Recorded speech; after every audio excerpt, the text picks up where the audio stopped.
Bienvenidos al Carnaval de Huici.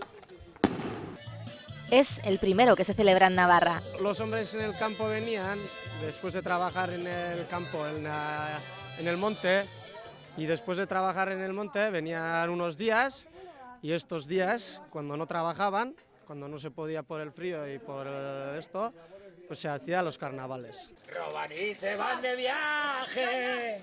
Como es tradición, se recorre la ronda por el pueblo y los vecinos ofrecen bebida y comida.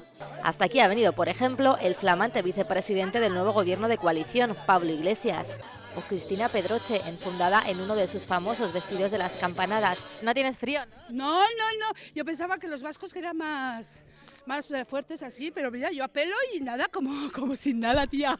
Acompañada de su marido, el cocinero David Diverso. Un producto ecológico, es ecológico, das un paso y ya tienes ya la verdura fresca, como el de hoy de la mañana, muy fresquita.